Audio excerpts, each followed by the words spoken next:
Boa noite e a paz do nosso Senhor e Salvador Jesus Cristo. Decidimos fazer uma live nessa sexta-feira. São exatamente 21 horas e 10 minutinhos aqui na metrópole de Manaus. Eu quero trazer uma porção da palavra de Deus para a reflexão nossa. E eu garanto que essa palavra, se você acompanhar, ela é uma palavra que vai, sempre eu falo nas minhas lives, vai causar suco, vai causar choque aí do outro lado. Mas não precisamos ficar ansiosos. Se tiver uma Bíblia aí, a gente não correrá dela. Essa passagem, eu quero falar ela de uma forma universal e de uma forma ampla, para que assim você tenha a liberdade de pegar essa ministração e colocar em alguma área da sua vida. Mas só que a Bíblia, vou trazer uma reflexão bem extraordinária, assim bem precisa, né, bem essencial para mim e a sua vida neste momento. Vamos lá? Você tem uma Bíblia aí? Você tem uma Bíblia? Não vou falar nada fora da Bíblia. Eu não sou daqueles irmãos que... Nada contra, que pega a Bíblia, lê no lugar e... Não, a gente vai pregar a Bíblia aqui. Só que é uma palavra de reflexão e libertadora também. Você tem uma Bíblia? A segunda epístola ou a segunda carta do apóstolo Paulo aos Coríntios, no capítulo 13, no versículo 8, apenas um versículo. Olha, vai causar açúcar aí do outro lado, mas está tudo dentro da Bíblia. Vamos lá? 2 Coríntios, no capítulo 13, versículo 8, diz assim: pois nada podemos contra a verdade, senão pela verdade. Nada podemos contra a verdade, senão pela verdade. O que é a verdade? O que é a verdade para nós? Há uma verdade absoluta? Há uma verdade plausível, concreta? Ou não? Não, tudo que está na Bíblia é verdade. Pode até ser, tudo que esteja na Bíblia seja verdade, mas o ponto de vista, o contexto, é uma verdade? O texto é uma verdade? Eu coloquei uma observação que está dessa forma aí. Se eu pregar o texto fora do contexto, fora do sentido do contexto, né? Eu posso estar, a chance de eu estar equivocado a minha pregação, no mínimo aí de 90%. No mínimo de 90% dela ser uma heresia ou estar equivocada, ou errônea, ou eivada também. É como acontece muito hoje. Qual é o sentido dessa palavra? Nós vamos ver algumas passagens na Bíblia, são bem poucas, mas são passagens de dar choque, que são ministradas, pregadas hoje nos púlpitos da nossa denominação, instituição, igreja relacionada a templo, que tem um CNPJ, porque se nós partirmos para a Bíblia, a igreja é eu e é você que está assistindo, nós somos a igreja, nós somos o templo do Espírito Santo. Então não tem como, minha Bíblia está dizendo congregar. Não, esse congregar não é institucional, esse congregar é reunir-se, é ajuntar-se, é estar junto, é misturar-se. E amanhã, na live que eu estarei fazendo, que eu sempre faço no dia de sábado, nós estaremos trazendo uma palavra extraordinária sobre as catatumbas de Roma e o congregar e a perseguição do povo primitivo e as ministrações dos povos gentios. Como eles venceram, como eles chegaram, como eles alcançaram a mão de Deus. Vamos ver amanhã, a partir das 16 horas na metrópole de Manaus. Das 15 horas na metrópole de Manaus, é 16 horas outro lado. Mas nada podemos contra a verdade, senão pela verdade, diz o apóstolo Paulo. Mas o que é a verdade? O meu líder, o meu pastor, a minha pastora, a minha bispa, a minha sacerdote, a minha diaconisa, seja quem for a sua liderança, pregou e aqui é uma verdade. Essa verdade que foi pregada, ela foi colocada nos verbos do infinitivo? Ela foi analisada?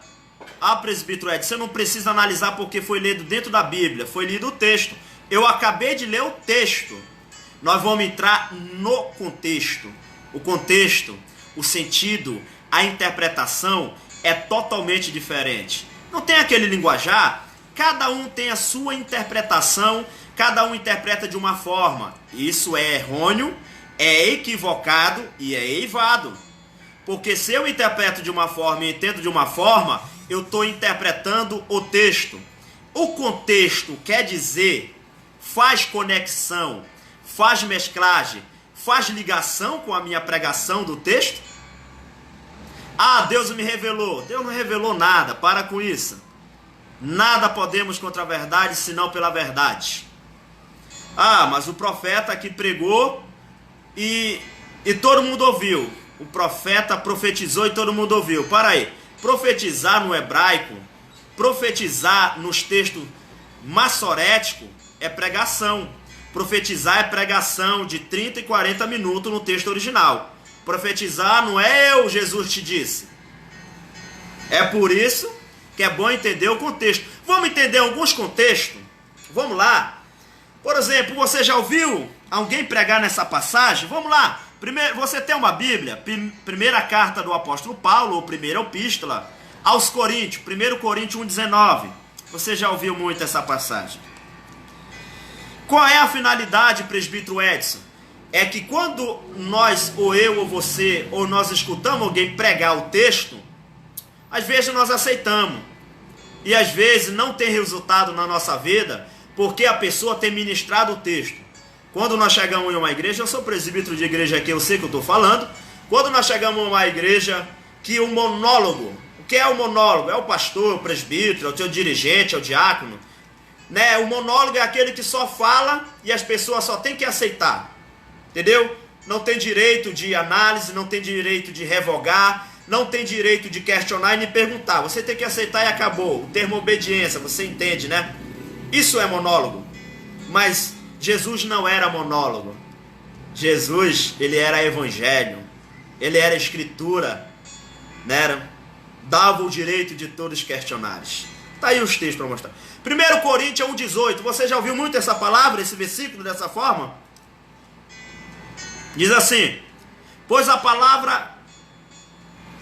1 Coríntios 1,19. 1,19, 1 Coríntios. Pois está escrito: destruirei a sabedoria dos sábios e aniquilarei a inteligência dos inteligentes. Uau! O apóstolo Paulo aqui está falando, não. O apóstolo Paulo não está falando. Ei, não, Edson, está em 1 Coríntios. Eu estou lendo, eu vou ler de novo. Pois está escrito: destruirei a sabedoria dos ímpios e aniquilarei a inteligência dos inteligentes. Isso é o texto que o apóstolo Paulo menciona. Em primeiro lugar, o texto não é do apóstolo Paulo. Escrito está, já está entrando o contexto. O apóstolo Paulo não é dono. Ele só pegou e escreveu na sua carta. Escrito está, como ele disse: destruirei a sabedoria dos sábios e aniquilarei a inteligência dos inteligentes. Ah, o apóstolo Paulo disse: no momento que você afirma, ou lê o versículo, ou ministra, ou prega esse versículo dizendo que o apóstolo Paulo disse, é heresia. Equivocadamente falando, religiosamente, heresias que eu estou pregando. Porque o versículo não é do apóstolo Paulo. O apóstolo Paulo, como filósofo, como fariseu, nascido na diáspora, judeu também, romano por critério dos seus pais ter ali a cédula romana, ter conquistado, então ele se titulou cidadão romano por nascer com uma família que tinha titulado. Também ele era fariseu, mas ele não era escribas, ele não era as outras coisas, é nascido de diáspora. É por isso que ele diz: escrito está. De quem é esse versículo? Aí nós temos que ir para o contexto. De quem é? A escrita é do apóstolo Paulo, mas o versículo não é dele, a fala não é dele. De quem é? Aí nós corramos para o contexto. É por isso que nós pregamos errado hoje em dia. E nós vamos ver de quem é. Esse versículo é de Isaías. O apóstolo Paulo observa o rolo de Isaías. Isso é contexto. Isso é cavar. Isso é mergulhar. Isso é ir atrás. Não é somente ler. Ah, o Espírito Santo, eu li aqui, o Espírito Santo está me levando para esse lado. O Espírito Santo não está te levando para lado nenhum. É preguiça de ler, é preguiça de estudar, é preguiça de examinar. É por isso que está escrito lá em Oséias 4:6. O meu povo foi destruído, porque lhe faltou conhecimento. Mateus 22:29, o meu povo erra. O meu povo erra, porque não examina as escrituras. Examinar é verbo no infinitivo. Você tem que examinar as escrituras, que é o poder de Deus. De quem é o versículo? O apóstolo Paulo, exatamente, olhou o rolo como filósofo, né? Olhou o rolo de Isaías 29:14, e trouxe para sua carta esse versículo. Ah, Edson, eu pensei que era do presbítero Edson. Eu pensei que esse versículo era do apóstolo Paulo. Não é do apóstolo Paulo esse versículo. Ele só menciona, ele só usa nas suas cartas e na sua epístola. Olha de quem é o versículo. Isaías 29:14. Isaías 29:14. Vamos atrás do autor, o dono dessa passagem. 29:14 de Isaías diz assim. Vamos atrás de quem é o dono. Olha o contexto. 29:14 diz assim: portanto, continuarei a fazer uma obra maravilhosa no meio do seu povo, e uma maravilhosa obra de assombro. Aniquilarei a sabedoria dos sábios e farei perecer o entendimento dos inteligentes. E várias traduções. É por isso que o apóstolo Paulo está dizendo: escrito está, não é meu.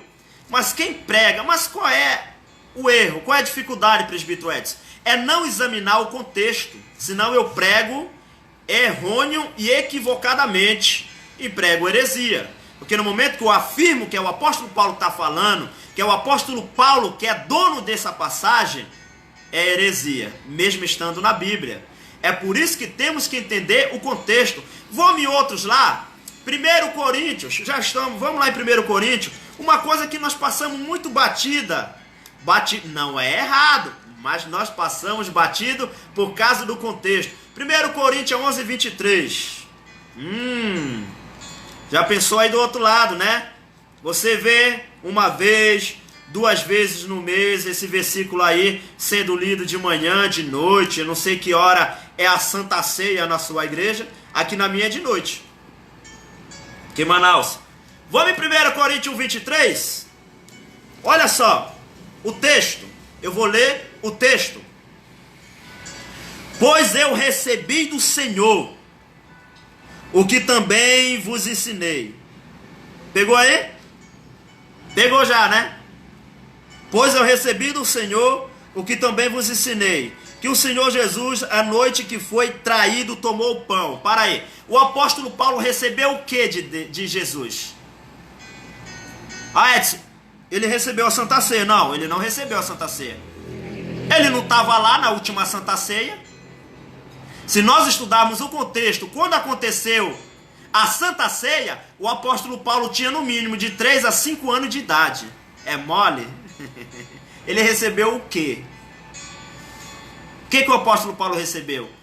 Ah, presbítero Edson, pode ser que ele está falando de uma forma espiritual. Não, o texto está explícito, está claro que ele afirma no seu texto dizendo: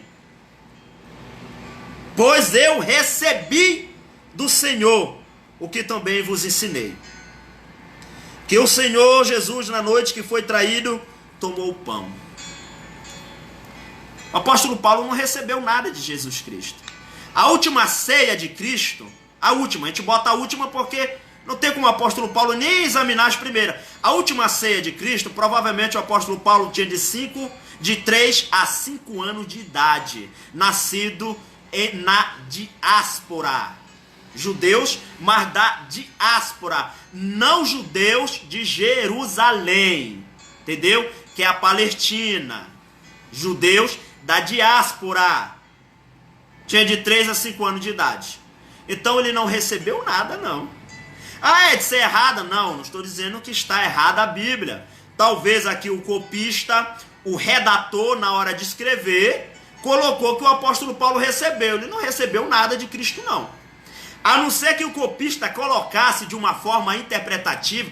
Ah, mas eu posso interpretar. Não, você vai interpretar o texto. Mas o contexto ele não recebeu nada. Porque o apóstolo Paulo tinha de 3 a 5 anos de idade, judeu, da diáspora.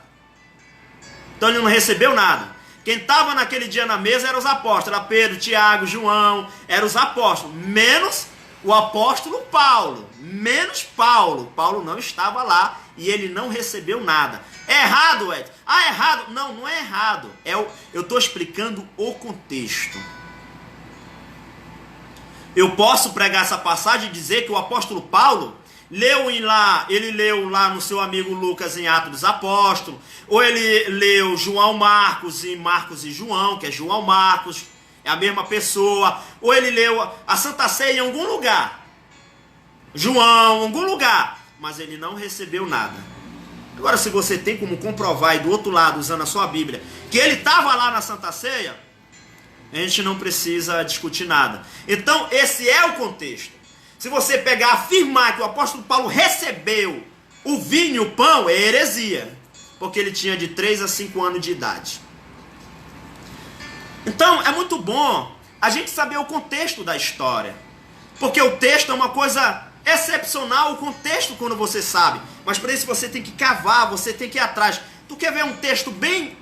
Vocês já passaram muito por cima? Gênesis 47, 31. Olha esse texto. Gênesis 47, 31. Gênesis 47, 31. Olha o que diz o texto. Último versículo do capítulo 31 de Gênesis. Então lhe disse Jacó: jura-me. E ele lhe jurou. E Israel se inclinou sobre a cabeceira da sua cama. Leio de novo. Texto. Gênesis 47, 31.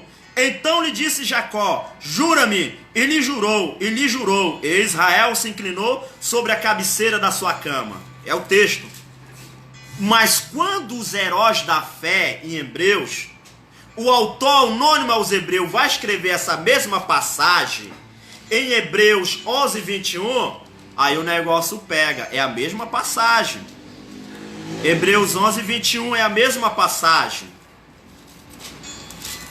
É a mesma passagem de Gênesis 47, 31. Olha Hebreus 11, 21, a mesma passagem. E quando eu leio equivocadamente. Pela fé Jacó se aproxima da morte.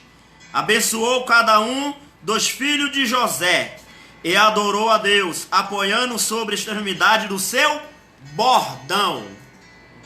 É o mesmo versículo. É tirado de Gênesis. Só que Gênesis, Jacó abençoa na beira da sua cama.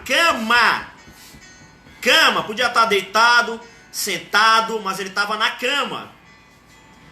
Esse é o texto original. Quando o autor, a carta anônima aos Hebreus, escreve o mesmo texto, em Hebreus 11, 21, ele vai dizer que Jacó abençoou com o bordão, extremidade do bordão. O contexto não tem nada a ver com a cama. E aí, qual é o texto que está certo? O texto de Gênesis 47, 31 está certo? Ou o texto de Hebreus 11, 21? Qual é o texto certo?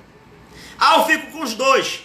Então, tome cuidado quando pregar Gênesis 47, 31 ou Hebreus 11, 21. Porque o Hebreus 11, 21 é bordão. Tem nada a ver. Bordão não tem nada a ver. Cama é cama. Cama é cama. E nos originais, na língua, entendeu? Tá no original. Na língua, tá lá. Cama. Mas quando vamos buscar o original no hebraico, tá cama. Mas quando vamos buscar o original no grego de Hebreus 11, 21, não existe bordão. Então, o autor colocou bordão, que não tem nada a ver. E quando eu prego isso afirmando, eu estou pregando uma heresia da palavra de Deus. eu estou pregando equivocadamente, porque eu não tenho conhecimento da passagem e estou aplicando na minha mensagem, no meu esboço, essa passagem que não tem nada a ver. Edson, tem mais algum texto que assuste a gente? Tem um. Vamos lá para a língua hebraica. Êxodo 24:10. Vocês já viram muito pregar essa passagem. Êxodo 24:10. Essa vai causar sucro, mas infelizmente é Bíblia. Êxodo 24:10. Vocês já ouviram pregar essa passagem? Ou ainda ouvirão pregar essa passagem? Olha o que diz a passagem. Texto, não é contexto, é texto. E viram o Deus de Israel.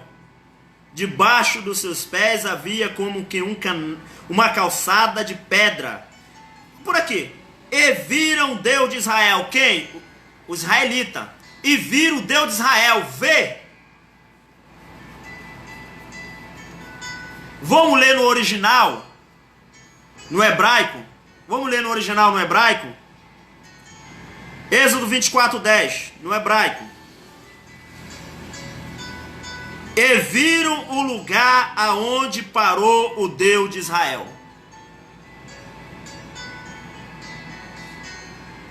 Bebeu uma água. Como é, presbítero Edson? Na minha Bíblia, Êxodo 24:10 está dizendo: e viram o Deus de Israel. Na Almeida, né? João Ferreira de Almeida, né? EVI, a Missão Pentecostal, a Pentecostal, a Thompson, várias Bíblias, você vai achar essa tradução. E eles viram o Deus de Israel. Quem viu o Deus de Israel? Os israelitas viram o Deus de Israel. Vamos ler no hebraico agora? Estou traduzindo direto no hebraico. E viram o lugar aonde parou o Deus de Israel. Ninguém viu Deus. Eles viram o lugar. Alguém menciona o lugar onde parou o Deus de Israel. Ninguém viu o Deus de Israel. Ok, o texto lá na frente é claro. Ninguém pode ver Deus e ficar vivo, certo? Ah, irmão, mas está errada a minha Bíblia. Não. É o copista, é o redator, é as tradução. Alguém aí pegou a tradução. É por isso que é bom a gente saber o contexto. O contexto na língua hebraica está dizendo: e eles viram o lugar onde parou o Deus de Israel.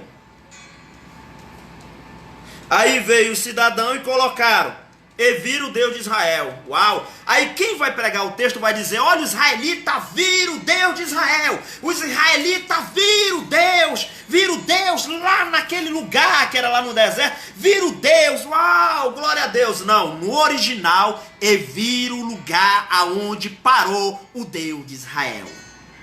Tem nada a ver o texto com o contexto. O original tira fora o texto. Mas o que é isso aqui, Edson? Exatamente, alguém achou bonito. Ah não, aqui no original tá, e vira o lugar, tá em hebraico, né? Aqui tá dizendo assim em hebraico: e vira o lugar onde parou o Deus de Israel. Bora botar logo: e vira o Deus de Israel. Pronto, é mais prático, o pessoal vai entender, a cultura vai entender, é melhor o linguajar, mas só que é heresia.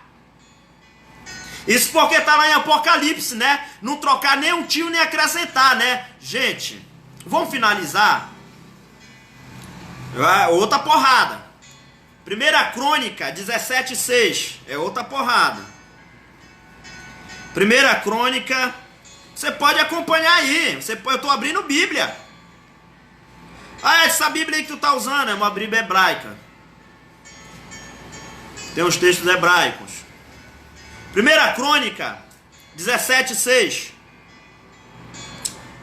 diz assim: por todas as partes por onde tenho andado com todo, olha, por todas as partes por onde tenho andado com todo o Israel, porventura eu disse alguma coisa dos juízes de Israel. Juízes, grava aí. Dois juízes de Israel, que ordenei que apacentasse o meu povo, porque não me construis um templo de cedro. Gravou aí? Aos juízes de Israel, Tá. O mesmo texto está em 2 Samuel. O mesmo texto. 2 Samuel. O mesmo texto está em 2 Samuel 7:7. Olha só. 2 Samuel 7:7. No hebraico. Lá eles, aos juízes. 7:7. Em todo lugar que eu andei com todos os filhos de Israel, não tenho, porventura, falado com nenhuma das tribos de Israel. Juízes, tribos. Juízes, tribos. Juíze era juiz naquele tempo. Tribo é tribo, meu filho. É o mesmo versículo. Aqui, ó. Em todo lugar que eu andei com todos os filhos de Israel, falei porventura alguma palavra em qualquer das tribos de Israel, que mandei apacentar o meu povo de Israel, dizendo que não me edificasse uma casa de cedro. Lá é templo, aqui é casa, né? Mas aqui é as tribos. O texto original no hebraico é as tribos. Ele, porventura, tem falado com as tribos. Lá botou juízes, porque o texto lá de juízes puxa para a hierarquia, puxa para a liderança, puxa aí para quem quer um lugar bom aí no púlpito da igreja. Mas o original ele falou com as tribos. É equivocado e é heresia. E está tudo aqui dentro da Bíblia. Está aqui tudo dentro da Bíblia. Não tem para onde correr. Qual é o motivo dessa live eu estou fazendo para nós aqui nessa noite? Qual é o motivo, presbítero Edson, dessa live? É que quando nós pregarmos o texto, entendemos, procuramos correr atrás do contexto. Saber que realmente, porque o contexto ele envolve a história, historicamente, envolve o tempo, a época, o sentido, ali, o momento que o profeta, o homem de Deus escreveu, falou. Porque, amigo, a Bíblia tem mais de 1000 tem mais de 100 transliteração e mais de 1000 traduções, amigos, em línguas. É mole. Tem muita coisa que estão traduzindo, estão pegando a Bíblia e estão colocando conforme as suas convenções. Olha aí, eu não vou citar o nome do camarada, né? Que dá processo esse negócio agora, né? Eu não tenho dinheiro para pagar ninguém. Mas tem um camarada aí que produziu a Bíblia da igreja deles, né? Tem outros grupos que produziu a Bíblia da igreja deles mesmo. Eu uso a Thompson, eu uso a Pentecostal, eu uso a EVI, eu uso a Dake, eu uso aqui a... Tem várias, né? Eu uso aí a coisa, mas não ficamos mais só no texto. Analisamos o contexto, colocamos no verbo do infinitivo, porque tem muita gente sendo enganada. E outra, deixa eu dizer uma coisa, não é mais tempo só de ficar ouvindo, não é mais tempo só de receber, meu amigo. É tempo também de correr atrás. O problema hoje do pentecostalismo brasileiro, o problema do pentecostalismo brasileiro, repito, o povo não estuda, o povo não examina, o povo não corre atrás. Chega no culto, como amanhã, vai escutar o pastor, o presbítero. Eu também sou presbítero aqui, estou na frente de igreja, eu sei o que estou falando. Jamais eu pregaria contra mim mesmo. Entendeu? Mas você vai chegar e vai ouvir várias pregações. Recebe. Para aí, receber o quê? Tem gente hoje que pega a Bíblia e prega de uma forma herética. Aqui para nós. Tem tantas coisas que a Bíblia não fala, que a gente quer aplicar no nosso sermão dizendo que é pecado, dizendo que é errado. É pecado, não vai para o céu. Peraí, qual é a religião certa para interpretar a Bíblia hoje? Por favor, fique à vontade. Qual é a religião certa para que interprete os textos, para que se debruce sobre os textos, sem entender o contexto, para dizer que a dela é a certa. Eu assisti um vídeo hoje que o pastor disse que a igreja tal ia para o inferno, porque é outra aplicação. Em primeiro lugar, tem que entender inferno no texto e no contexto, porque inferno, na Bíblia, significa no contexto, no texto grego original, que inferno é o lixão de Jerusalém. Basta estudar, tá na cara, tá dando tapa. O Hades, tem que entender o contexto do Hades. O Tártaro piorou. Edson, lixão, inferno, vai para o original no grego. Você não encontra inferno como lago de fogo. Ah, mas o salmista Davi, botaram o inferno lá, mas não tem inferno. Senão eu tenho que ir para o lixão, aonde o fogo pega, aonde os vermes não morrem, aonde a fumaça não cessa. E naquele tempo, já que estou falando de inferno, o inferno em Jerusalém, que era o lixão, eles iam para lá e todos aqueles que eram mortos de lepra, eram mortos de alguma forma de doença, eles eram jogados no lixo. E a família tinha o direito de queimá-los lá no inferno, que era o lixão. Os romanos colocaram como nome inferno aquele lugar, aonde jogavam os seus mortos e queimavam. Os sacerdotes pegavam enxofre e davam para a família. Uau! Isso não causa um choque em você? Leia o contexto, tá na história. É um negócio que, vou falar sem medo de errar, 80% do pentecostalismo não conhece a história da igreja. Por quê? O líder não dá aula de história da igreja, não conhece. Só vai pular. Legal, bacana, tô cheio. Mentira!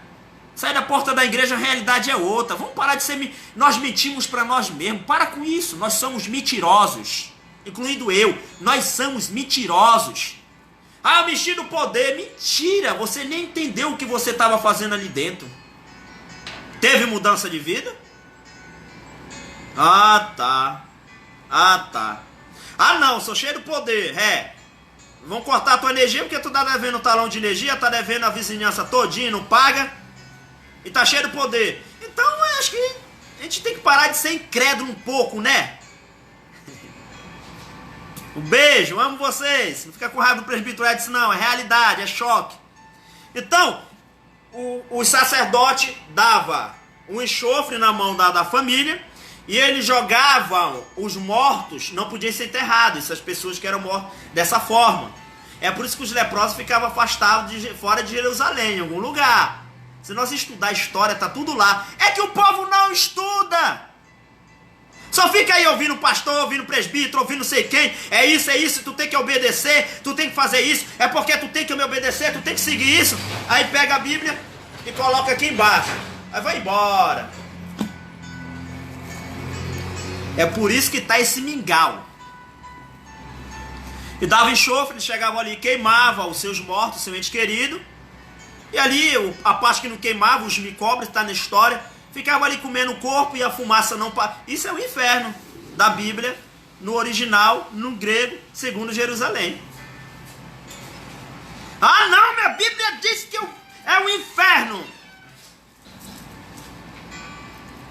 Vem comigo. Vocês já ouviram muita gente, várias pessoas, irmãs do ciclo de oração, pastores, profetas, principalmente aqueles que sobem o monte. Eu subo o monte. Principalmente aqueles que sobem o monte, aqueles que oram muito, que são cheios de poder, que já viram o diabo várias vezes, que já viram várias vezes anjos com bandeja dentro da igreja. Não estou dizendo que isso aqui não é errado, mas para entender o contexto de anjo, de profeta, você decepciona com esses profetas de hoje. Eu prefiro que você não estude o contexto de profeta, que você vai querer bater no irmão dentro da sua igreja, por causa das mentiras. Certo? Ah, Deus me revelou. Deus revela assim, mas vamos entender o contexto. Que já viram Jesus. Tem várias revelações. Eu não estou aqui desmotivando. Rapaz, tem muita gente me assistindo, ó. Meu pastor lá nos Estados Unidos também está me assistindo. Ele não me perde, já está voltando esse outro mês. Várias gente já viram Jesus em revelação, certo? Já viram? Eu já vi várias gente falar que viram Jesus na revelação. Eu vi Cristo. Vocês conseguem imaginar comigo se as pessoas que já viram o rosto de Jesus hoje pedissem para desenhar desenhasse o rosto do mestre, seria o maior fenômeno no mundo. Alguém viu Cristo e desenhou seu rosto. Uau!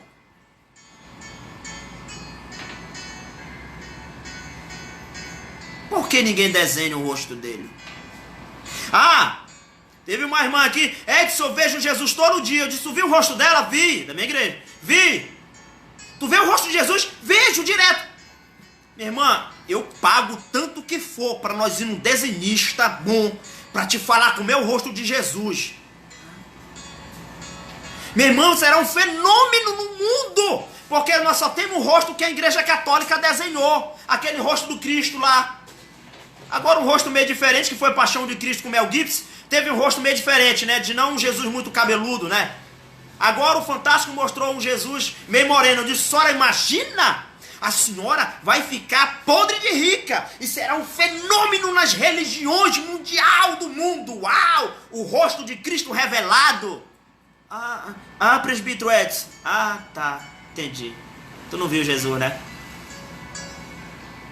Quantas e quantas pessoas já foram ao inferno, mas não conseguem descrever e desenhar o inferno?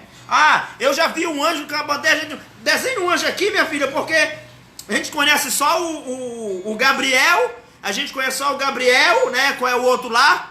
O gladiador lá que jogou Lúcifer para baixo lá. O poderoso, né? O arcanjo Miguel. Gabriel e Miguel, né? É incrível que nós avassonamos Gabriel e Miguel, mas só que Gabriel e Miguel, eles não foram canonizados. Eles são do livro apócrifo de Enoque, que não entrou na Bíblia. Mas alguém pegou o anjo Gabriel e o Miguel lá dos apócrifos de Enoque e colocou lá em Mateus. Uau! Legal! Mas são apócrifos que não são canonizados. Aí nós falamos mal da Igreja Católica e Rangel, Miguel, Angel, Rafael, é tudo dos apócrifos do livro da Igreja Católica. Aí nós, assembleanos, gente, entendemos o contexto. Está na minha Bíblia, o Gabriel, o anjo aparece lá, o anjo Gabriel aparece lá para... Legal, né? Só que Gabriel foi tirado do apócrifo e foi plantado aqui em Mateus. Não tá no original, não. Não tá, não. É porque nós não estudamos o contexto. Aí pede para alguém desenhar. Já pensou? Não, pensa comigo, não quero desmotivar a fé de ninguém. Quem já viu Jesus, Deus, tem gente que já viu Deus em revelações, não é verdade? Que desenhasse.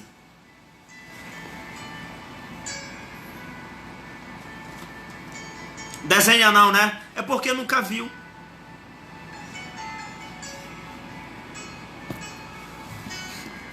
Então, pessoal, eu li na Bíblia para você ver. Eu li na Bíblia. Agora entenda aí. Eu interpreto dessa forma. Você pode ter várias interpretações. O contexto, o texto te dá 1.000, 10.000, 100.000 interpretação. O texto. O contexto é só uma. Entenda isso. O contexto só te dá uma interpretação, que é a interpretação verdadeira da verdade. Nada podemos contra a verdade senão pela verdade. Porque nada podemos contra a verdade senão pela verdade. Está aí 1 Coríntios 13:8. É várias interpretação. Mas nada podemos contra a verdade senão pela verdade. O contexto é só uma interpretação. É só uma. É por isso que está aí. Essa crise no mundo. Dízimo é original? Dízimo não é original? Dízimo está na Bíblia? Dízimo não está na Bíblia? Por favor, leia o contexto. Pegue o contexto. A Malaquias está lá falando que o homem está roubando a Deus. O contexto no original, na língua hebraica, é claro e explícito em dizer que Malaquias está falando com sacerdotes. Está no contexto. Mas o texto, alguém vai dizer que é para a igreja. Gente, isso é heresia. Isso é heresia. Mas não existe. O contexto está lá na língua hebraica, está lá, Hebreus dizendo. Está claro em Malaquias. No hebraico, Malaquias está falando com o sacerdote. Quem estava roubando a Deus, era o sacerdote do templo. Não tem mais nada para explicar lá. Aí a gente lê o texto e quer aplicar para a igreja. É heresia. Está na tua Bíblia, está em todas as Bíblias. É porque não lê o contexto. Não lê o contexto. É simples, é só ir no contexto. Ah, presbítero, essa então não é original. Eu não estou dizendo nada, eu só estou falando de texto e contexto. Há várias interpretações no texto. No texto tem 1000. Pode até dizer que Deus ordenou, mas o contexto acaba com tudo. O original tira tudo. Fala com o sacerdote, tá bom? Que te roubamos, Senhor, no dízimo, nas ofertas ousadas, na língua hebraica, na língua original. Malaquias está falando com os sacerdotes. Ah, não, mas eu quero entender dessa forma. Entenda como você quiser. É heresia que você está pregando. Ah, mas é original, não é, presbítero Edson? Não sei. Eu estou falando de texto e contexto. Se vir conversar no contexto, tem nada a ver, não é para a igreja. Nunca foi, nunca será. Se alguém pregar e dizer que o texto de Malaquias, que roubai o homem de Deus, dízimos, ofertas, e outra, no original não tem dízimo. A palavra dízimo original não existe. Ah, Abraão deu dízimo a Melquisedeque. Entenda o despojo de Abraão anual. E outra, tem que entender todo o contexto do Egito, as mortes dos soldados. Por maldição foi dado. Não vou nem entrar nisso aqui, cara. É muito profundo o contexto. Por maldição. Não vou nem por bênção. Aí vem o povo e aí lê o contexto. Aí joga o contexto para o povo e o povo acredita. Edson, se eu acredito em algo que o contexto é original e o texto que pregaram para mim não condiz com o contexto, é heresia? É heresia, você está vivendo uma ilusão, você está perdendo tempo e outra, não terá efeito na sua vida. É por isso que há muitas vidas frustradas. Nós lemos aqui os versículos, expliquei para vocês. É simples, está dentro da Bíblia. Está na Bíblia. É só olhar com mais calma, estudar com mais calma. O que eu mais amo aqui na minha igreja, o que eu mais amo é quando me questionam. Que eu termino de ministrar no púlpito, a irmã chega, presbítero Edson, isso aqui.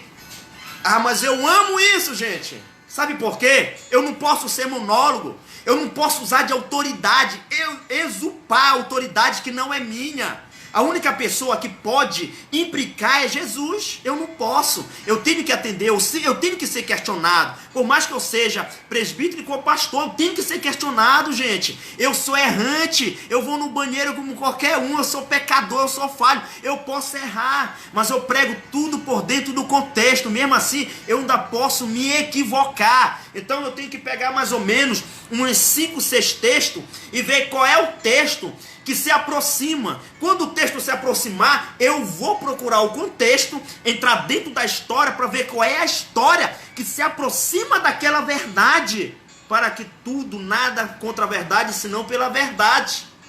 Eu tenho que ir com muita calma para me não pregar heresia para o meu povo, para me não pregar heresia para os meus liderados.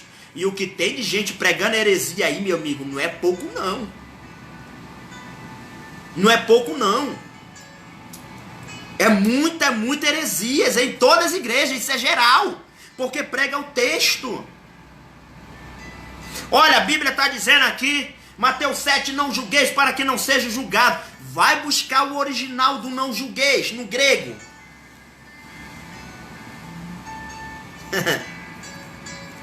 Não é o que nós pregamos. É por isso que eu vim estudar ciências teológicas. Sou de Laranjal do Jari, estado do Amapá, Macapá, capital Macapá, e o terceiro município maior de Laranjal do Jari. Não, é o segundo maior. Até estou me enganando. Primeiro é Santana, para a segunda é Jari, terceiro é o Iapoque. Estou em Manaus, mas tem teologia em Macapá, tem teologia em Belém, tem teologia muito perto lá da minha... Mas por que eu vim aqui? Porque onde eu estou tem ciências teológicas. Ciências. O que é ciências?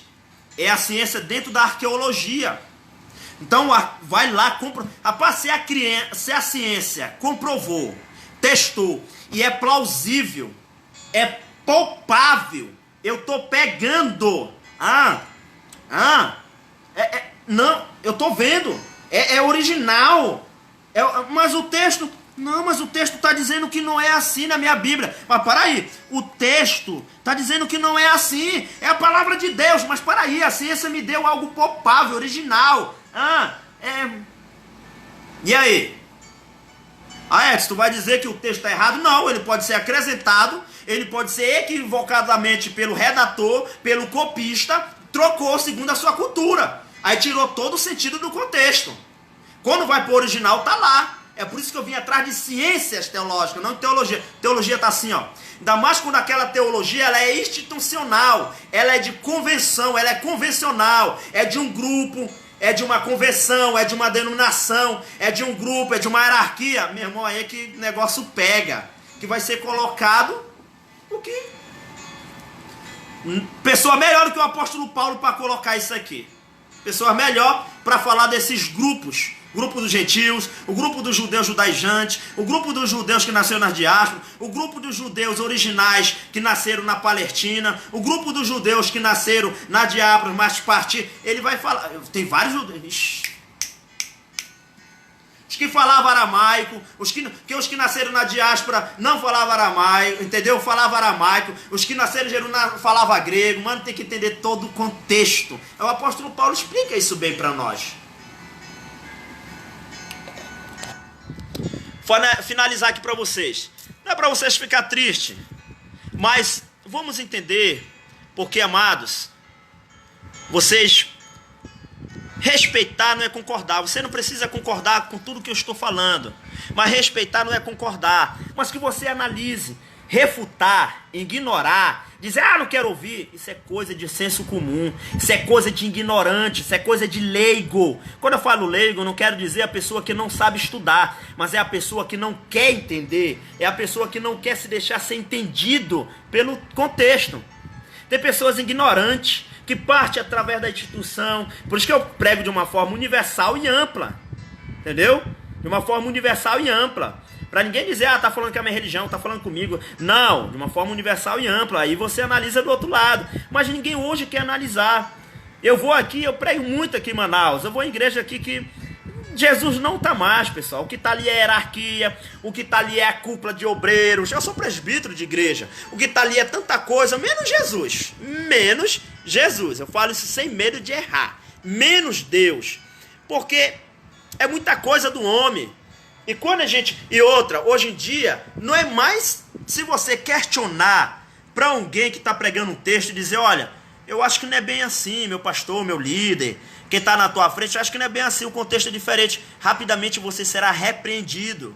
Você será usado o termo obediência, você será excluído, você será tirado de escanteio, porque você não pode questionar. Mas quem não pode questionar, vive uma heteronomia, vive na boca dos outros. Eu vou falar, eu sempre uso nas minhas palavras. Quem vive dentro da boca dos outros, vive fedorento, porque tem gente que tem o dente podre, né? E vive fedendo, mau hálito. Então, gente, nós temos que viver uma autonomia.